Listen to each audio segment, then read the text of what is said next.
Bentrovati in diretta a questo appuntamento con A Voi la Linea. Prime vendemmie già in corso in Friuli, perché complice la stagione molto calda e siccitosa c'è chi ha deciso già di iniziare a tagliare i grappoli d'uva in anticipo, come accade ad esempio in un'azienda agricola di Corno di Rosazzo. Andiamo allora da Daniele Micheluzze.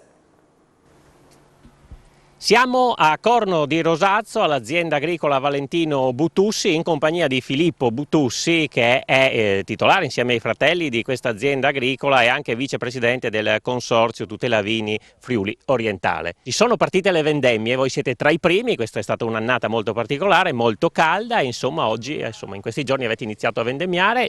Che uva è? Perché questa vendemmia anticipata? In questo momento stiamo vendemmiando il Pinot Grigio, parliamo di una vendemmia anticipata rispetto alle ultime annate, ma comunque di una vendemmia che può essere quasi allineata a quelle che sono state anche le passate annate calde, in quanto per l'appunto queste temperature di quest'anno, questa leggera magari anche carenza idrica ha portato le uve ad avere una maturazione leggermente anticipata rispetto a quella che può essere una media.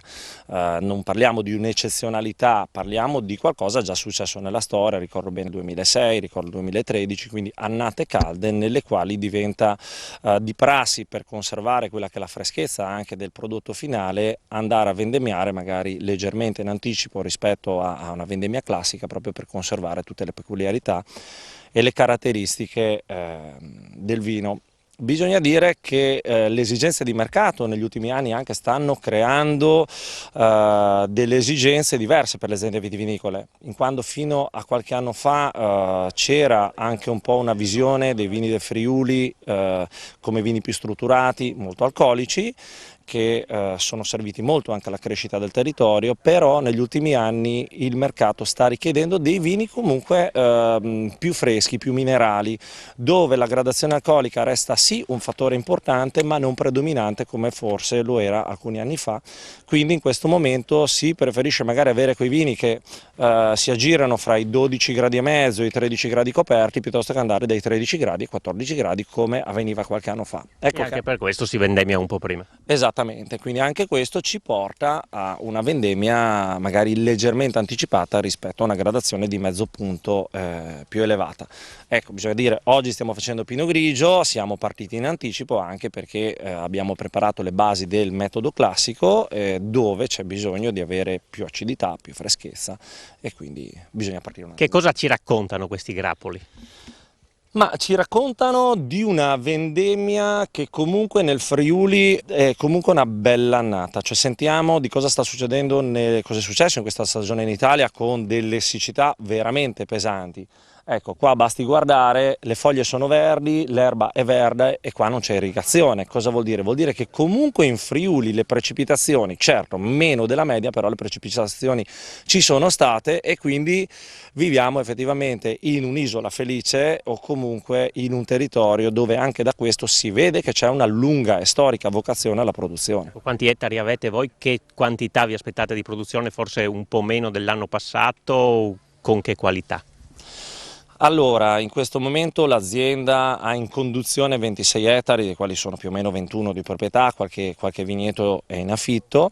Ci aspettiamo una produzione che può essere in calo rispetto a un'annata media o medio normale, insomma del 10-15%, quindi non ci aspettiamo dei cali esagerati.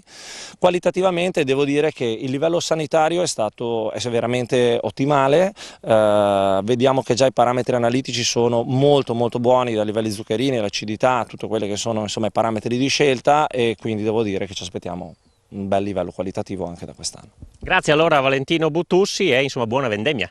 Grazie a voi. È tutto. Grazie a Daniele Micheluzza, è un periodo di intensa attività anche per la Capitaneria di Porto che in questa prima parte dell'operazione Mare Sicuro fa un bilancio più che positivo. Come è andato questo ponte lungo di agosto?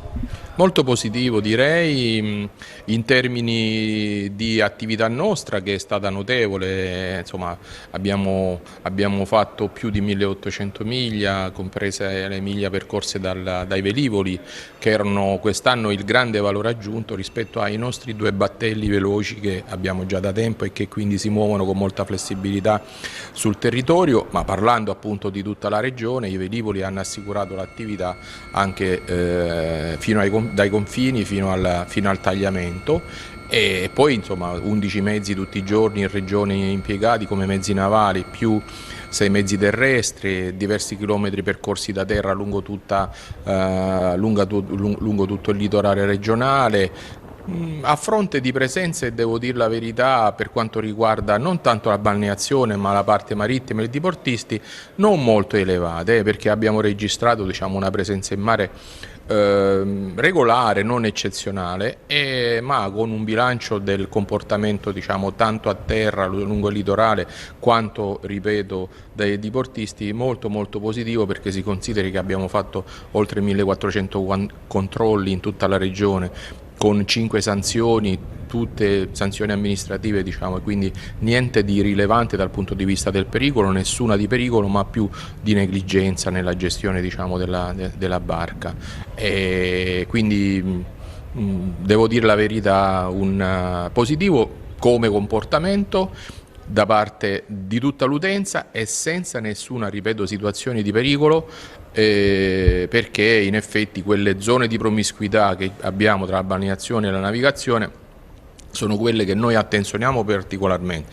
Proprio il nostro è un lavoro preventivo a evitare che situazioni, diciamo, di pericolo che possono mettere veramente, diciamo, a repentaglio la vita di chi si bagna più che altro, no? Quindi, diciamo, di chi effettivamente sta facendo il bagno, sta prendendo il bagno, che può essere colliso da un mezzo nautico, qualsiasi esso possa essere. Quello, diciamo, è il nostro core business, così come, diciamo, quello di avvicinarci ai diportisti che si trovano magari in mare con persone che si sono tuffate e stanno facendo attività lì attorno, raccomandargli di fare attenzione coi motori, preferibilmente dovrebbero stare all'ancora per evitare proprio, diciamo, che durante la manovra, quando salgono le persone, c'è l'elica in moto e di conseguenza, diciamo, possono creargli effettivamente un potenziale danno. Questi sono gli aspetti. Accanto a me vedete i 2 colleghi che hanno collaborato come tutti gli altri, i 60 in tutta la regione che sono stati come dire, impegnati in queste giornate, il comandante Masella che è il caporeparto operativo, il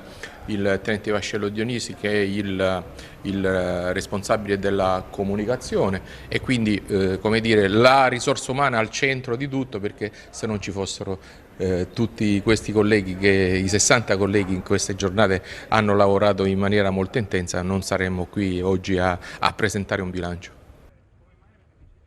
Grande emozione ieri a Treviso per la finale di Coppa Carnia tra Villa e Folgore. A vincere sono stati gli arancione di Adriano Ortobelli. Allora riviviamo le azioni migliori della partita e le interviste finali. La prima volta non si scorda mai e questa è la prima volta di una finale intercomunale della Coppa Carnia. Comunque vada, sarà un successo. Il Villa intanto va al calcio d'angolo, il traversone mette ancora fuori la difesa, poi il colpo di testa, la traversa di Boreanaz e poi c'è la rete! Il vantaggio del Villa al minuto 43, la rete del numero 3. Alessandro Cimenti al 43esimo minuto, fischietto alla bocca, duplice fischio, si chiude qui il primo tempo della finale. Secondo minuto con Sopracase, l'esterno destro del capitano che ha ricevuto da Boreanaz e ha mandato la palla sotto l'incrocio dei pali e dunque traversone, si alza un campanile Tassotti, forse un tocco di mano, palla che rimane lì, Picco prova a intervenire, dice che sì, ma lungo lancia per Boreanaz che è in posizione regolare. Boreanaz entra in area, poi va da Alessio Felaco tutto solo. Cosa ha sbagliato Alessio Felaco? Serie di finte su Zani, Alessio Felaco va al traversone dalla parte opposta, Santellani il tiro, vince la Coppa Carnia 2022 il Villa! Mister, è stata una bella finale, una vittoria meritata. Ma sì, penso di sì, alla fine sì, anche se abbiamo incontrato una bella Folgore che gioca bene, noi più concentrati forse e volevamo di più forse questa finale. Però un complimenti anche a loro sicuramente. È emozionato, la vedo con gli occhi. Ma sì, abbastanza dai, diciamo così. Il presidente è vestito da arancione. Ma mi sembra il minimo, no? Che devo fare? Dopo tanti sacrifici, cosa avevo detto prima io? Dopo tanti sacrifici era risultato... Era giusto avere anche un qualcosa in cambio. Ecco. Io devo ringraziare tutti perché veramente oggi abbiamo fatto una partita perfetta. Il mister l'ha studiata perfettamente, abbiamo fatto didattica anche per poter vincere, pensi, didattica. Però sono quelle soddisfazioni che sembrano così banali, no? Sembrano banali, però sono grandi soddisfazioni per il nostro movimento, per tutti i ragazzi. Io non so se lei ha sentito i ragazzini in tribuna che tifavano, questo fa crescere tutto l'ambiente e noi abbiamo bisogno di questo perché purtroppo la Carnia nel settore giovanile soffre e soffre tantissimo. Penso che questi stimoli servano per dare un qualcosa in più, per cercare di far crescere le cose. Innanzitutto va detto insieme al sindaco di Villa, ovviamente i due opposti regionali si trovano qua, noi nell'organizzazione, loro in questa grandissima partita. Ho fatto anche il presidente dell'S di Treviso ai suoi tempi, quindi la Coppa Carnia è un momento così importante che dimostra l'attaccamento dei nostri ragazzi che sono alle tue spalle e anche alle nostre spalle, il grande attaccamento a questo sport ma soprattutto al nostro territorio che è così amato e così bello, un Friuli Venezia Giulia incredibile, soprattutto una Carnia incredibile che sta crescendo nello sport. Beh, siamo fieri di queste due squadre, soprattutto di due grandi presidenti come Brovedani e Dorigo. Ho nominato prima il perdente, ma secondo me sono tutti vincenti. Ecco, stanno facendo tantissimo per il nostro paese e riuscire a tenere due squadre in prima, in finale, sono bravissimi tutti e due. E complimenti a tutti i ragazzi e a tutto l'entourage della Folgore del Villa. Il presidente Canzani soddisfatto per come è andata? Direi proprio di sì, è stato un bellissimo spettacolo, una bella partita. Tecnicamente non sono in grado di commentarla, però come al solito vincono i più bravi, almeno così si dice. Stasera il Villa probabilmente aveva una marcia in più, ma il vero risultato è proprio questo, una grande partecipazione di pubblico come possiamo vedere, una bella festa di sport dove non è successo assolutamente nulla che potesse in qualche maniera turbare l'evento, quindi un'edizione della Coppa Carnia sicuramente da ricordare. Mi preme di nuovo sottolineare il grande impegno della società Tarvisio che ha organizzato a meraviglia questo evento. Grazie a loro, grazie veramente per essere stati all'altezza.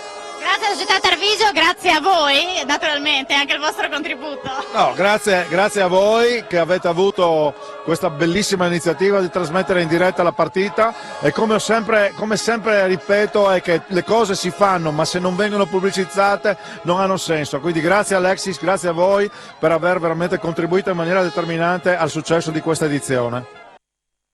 Ci fermiamo qui, l'informazione torna alle 16:30 con l'edizione flash del nostro telegiornale. Buon proseguimento di giornata, arrivederci.